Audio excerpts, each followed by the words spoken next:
Assalamu alaikum. This is Aruj Muzaffar from the Department of English, University of Southern Punjab. We had been going through multiple topics of functional English and we were discussing the role of documents and communication into our daily life, how we can be successful into our personal and professional life while using the principle that I was discussing with you.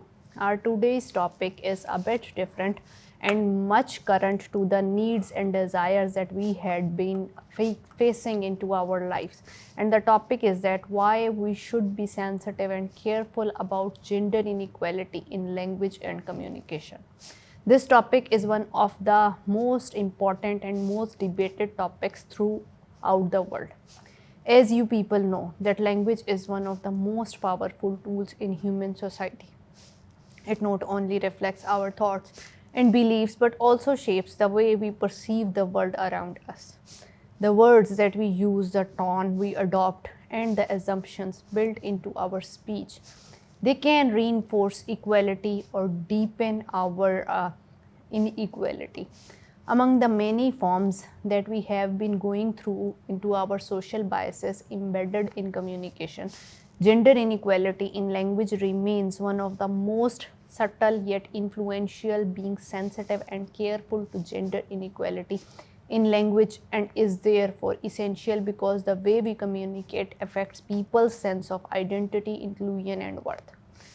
This lecture discusses why awareness and sensitivity to gender inequality in communication matters. It explores how language reflects and reinforces social hierarchies and consequences of gender based and biased communication, the importance of inclusive language in different contexts, and the role individuals and institutions can play in fostering equality through communication. Well, language is not something which we can take for granted. It is rather a mirror and a maker of society. Language is not a neutral medium, it is a social construct that evolves with the people who use it. Every word carries meanings shaped by history, culture, and social values. Over centuries, many languages have developed in patriarchal societies where men held dominant roles in politics, education, and religion. Consequently, the language that emerged often placed men at the center and women at the margins. For example, even into our language in English, the masculine form has traditionally been used as a default for humans in general. Phrases such as mankind, chairman, manpower, all of them reflect a male centered view of humanity.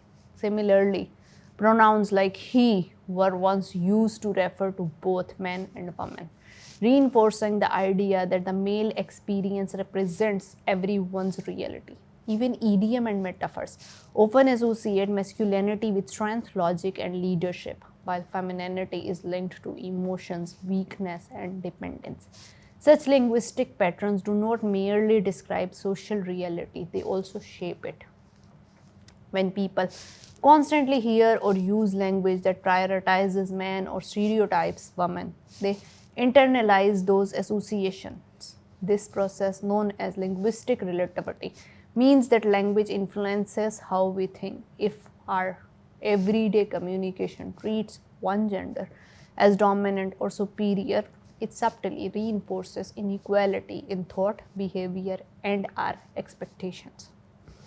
Well, this is not something which is new. This language biased approach has been discussed to us and to our society since ages. Gender inequality in language and its impact on society had a very traditional background. Gender inequality in language manifests in many ways, both overt and subtle. So some of the examples can be included into the form of generic masculine terms like words, for example, like man or he, used to refer to both men and women, exclude non male identities from representation. For example, saying, every student should raise his hand in his paper. The pronoun here used is his, but it does not mean that all the students are male. There are females as well, and it implies that all students are male. Well, occupational titles, and stereotypes are those points, they are those things in which gendered job titles such as policeman, salesman, stewardess reinforces outdated notions of what roles belong to which gender. This suggests that certain professions are inherently masculine or feminine. Unequal address forms, such as into some languages and cultures, women are referred by marital status, like Mrs., Miss, while men are not. They are just referred to as Mr. It reflects an unequal focus on women's personal lives rather than their professional or social roles. These sexist expressions and proverbs are the ideas that many sayings and expressions degrade women or portray them as inferior, such as behind every successful man is a woman, which implies that women's contributions are secondary and are not primary. These linguistic practices may seem harmless to some, but they carry deep psychological and social consequences. They do affect self esteem, career aspirations, and perceptions of gender roles. When language constantly undervalues women or erases non binary identities, it limits the opportunities for equality in real life. Why? The question is that why sensitivity in language matters so much?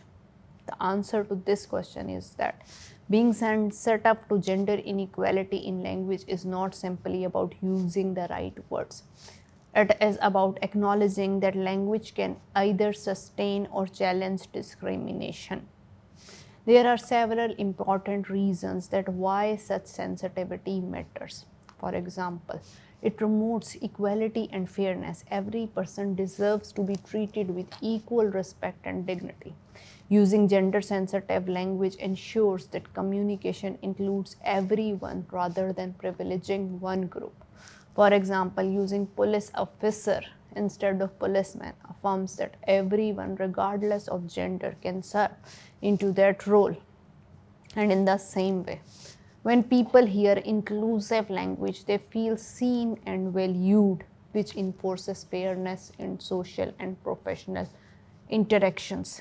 Like this term, police officer will reinforces women and give a better representation and identity to women, giving and encouraging this idea that this profession is based not upon to some gender, rather to all human beings who are capable of doing such job. It encourages representation and visibility. Obviously, representation in language influences representation in reality. When women and gender diverse people are linguistically invisible, their contributions and experiences are often overlooked.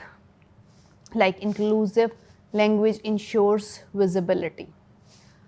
Using gender neutral words such as chairperson or firefighter communicates that all genders are capable of holding these roles, which can inspire broader participation in various fields. It reduces stereotypes and prejudice. Gender biased communication perpetuates stereotypes, for instance, that women are nurturing but not strong leaders, or that men should not show emotion. Over the time, such assumptions become normalized. When people use inclusive, neutral terms and avoid gender cliches, they challenge these stereotypes. This helps build societies where individuals are judged based on competence and character rather than gender. Another important point is that gender neutral language builds respectful and inclusive relationships. Language plays a key role in relationships, whether they are personal or professional. Gender sensitive communication signals respect and awareness. It helps avoid unintentional offense and fosters trust and openness. For instance, using someone's preferred pronouns or refraining from gender jokes shows consideration for their identity. Sensitivity in language thus strengthens social bonds and mutual understanding. And encouragement of cultural and institutional changes also happens because of gender inclusive language, because when people consistently use gender inclusive language, institutions follow over time. This leads to broader policy and cultural shifts. Many universities, corporations, and international organizations such as United Nations now promote gender neutral communication in official documents. These guidelines not only prevent bias but also educate people about equality in everyday expressions. Gender sensitive communication in practice is adoption of gender sensitivity and requires awareness and intentional efforts. It involves replacing gendered expressions with inclusive ones, questioning linguistic habits, or being open to learning. Some practical steps that can be included are using gender neutral pronouns and titles. Instead of assuming gender, use they, them, or the person's name. Replace chairman with chairperson, fireman with firefighter.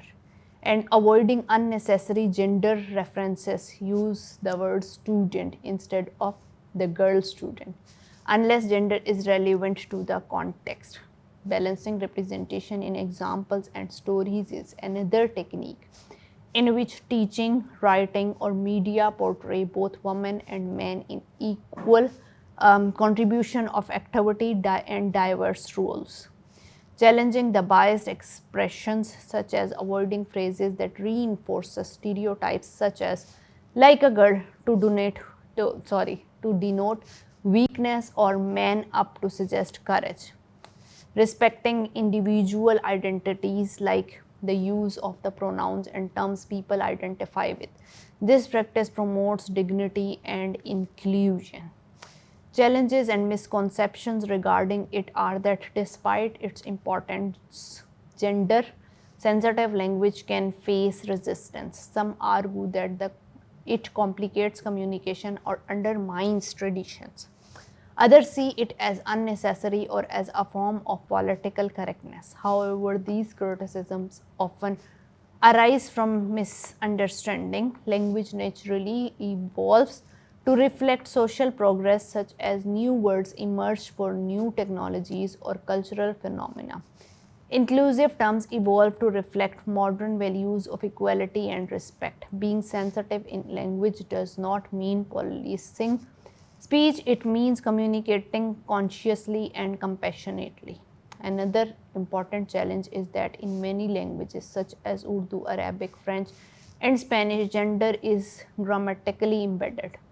In these cases, complete neutrality may be difficult, yet, even with such languages, efforts can be made to balance representation or use plural, neutral, or descriptive alternatives. What matters most is the intention to communicate with equality and respect.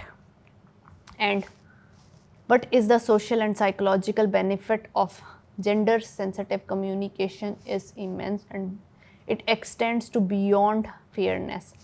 It influences society, that how they think and function. It gives a concept of empowerment and cultural progress, and apart from it, it gives the idea of education and awareness. It promotes professional advancement, mental health, and well-being. And of course, such points and such sensitivity to gender inequality in language and communication is not only superficial matter, it is a moral, social, and cultural necessity. The way we speak shapes the way we think, and the way we think shapes the world we create. By being mindful to gender in our words, we move closer to a world that values every person equally. I hope this is understandable for you. Thank you so much.